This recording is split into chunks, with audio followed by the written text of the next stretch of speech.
छत्तीसगढ़ के पूर्व मुख्यमंत्री डॉक्टर रमन सिंह ने प्रदेश सरकार को आड़े हाथों लेते हुए कहा कि कांग्रेस प्रदेश की सत्ता में आने से पहले जनता को कई लुभावने वादे किए थे। करीब 18 महीने पहले कांग्रेस ने अपने घोषणा पत्र में जिन वादों का उल्लेख किया था उनका क्रियान्वयन अब तक नहीं किया गया।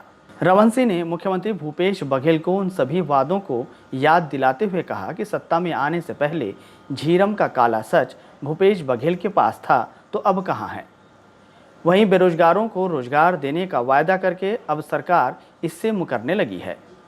रोजगार तो दूर, लेकिन बेरोजगारी भत्ता जो 2500 देने का वादा किया गया था उसे अब तक किसी भी युवा बेरोजगारों को राज्य सरकार नहीं दे पाई है।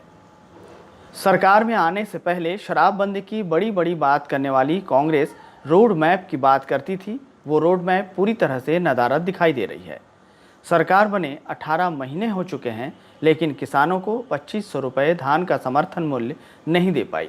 इससे साबित होता है कि कांग्रेस और भूपेश बघेल जो पहले ब्लूप्रिंट बनाकर रखने की बात करते थे, अब ब्लूप्रिंट कहीं दिखाई नहीं दे रही है।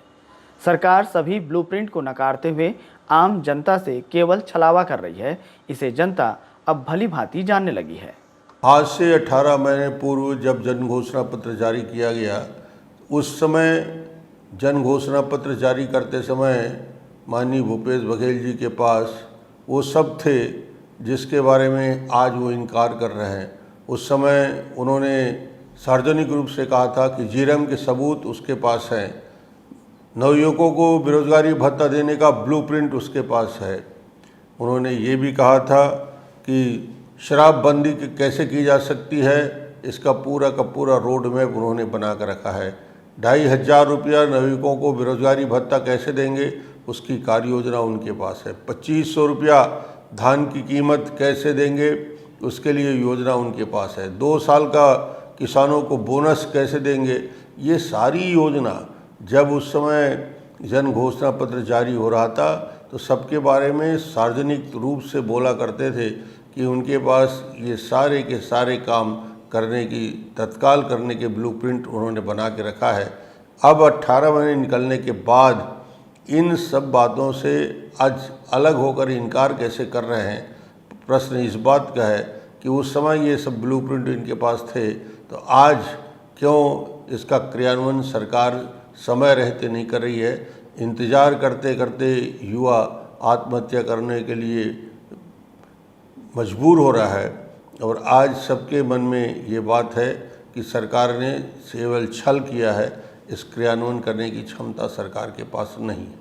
डॉक्टर रमन सिंह द्वारा भूपेश सरकार से ब्लूप्रिंट पर पूछे गए सवालों पर प्रदेश के कैबिनेट मंत्री रविंद्र चौबे ने रमन शासनकाल के 15 सालों में हुए भ्रष्टाचार को ब्लैक प्रिंट करार दिया है।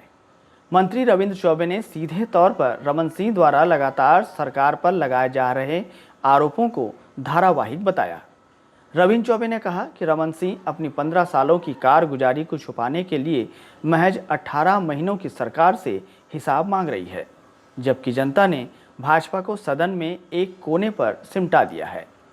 आज प्रदेश की जनता जानती है कि इन 15 सालों में रमन शासनकाल में कितने घोटाले हुए हैं। घोटालों की फहरिस्त काफ़ी लंबी है। 18 महीनों की सरकार से ब्लूप्रिंट रमन सिंह जानना चाहते हैं, लेकिन उनके 15 सालों का ब्लैक प्रिंट सरकार और आम जनता के पास है। शायद रमन सिंह अब भूल चुके हैं या वह सपना देखने लगे हैं। मंत्री रविंद्र चौबे ने रमन सिंह के 15 साल के शासनकाल के भ्रष्टतम कुशासन, काले कारनामे, काली कमाई का गोरख धंधा ब्लैक प्रिंट के रूप में सबके सामने रखा।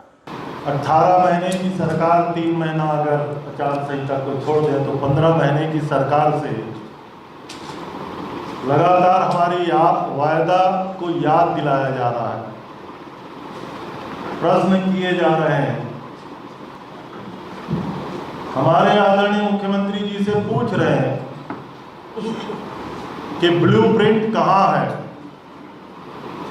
15 महीने पहले जो वायदा किए गए थे उसका ब्लूप्रिंट कहाँ है, उस ओर लगातार हम आप सबसे चर्चा करते रहते हैं, लेकिन हम जानना चाह रहे हैं 180 महीना 15 साल उनके ब्लैक प्रिंट हमारे पास है। जनता के पास है। 15 साल के भ्रष्टतम कुशासन के काले कारनामे, काली करतूत, काली कारगुजारियां, काली कमाई का गोरख धंधा,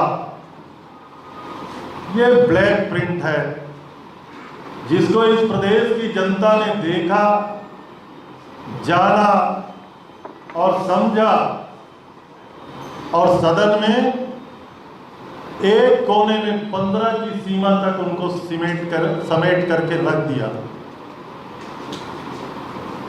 हमें याद दिलाते हैं हमारे वायदे, 15 साल के उनके अपने वायदे उनको याद होना चाहिए।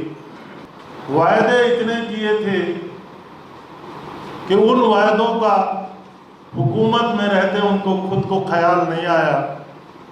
सत्ताधारी दल ने प्रदेश के प्रमुख विपक्षी दल को उनके शासनकाल के वायदे को याद दिलाया, तो वहीं विपक्ष प्रदेश में कमान संभाल रही शासन को 18 महीने में कोई भी विकास नहीं करने पर आड़े हाथों लिया है। ऐसे में अब पक्ष और विपक्ष एक दूसरे पर वादा खिलाफी का ठीकरा फोड़ते नजर आ रहे हैं, लेकिन इन सब के पीछे वह मतदाता जो सरकार को गढ़ते हैं, उनको इससे क्या फायदा होगा ये तो रब जाने। अगर आपने अभी तक हमारा चैनल सब्सक्राइब नहीं किया तो अभी सब्सक्राइब करें और बेल आइकॉन को क्लिक करके हमारी लेटेस्ट वीडियोस के बारे में अपडेट जानें।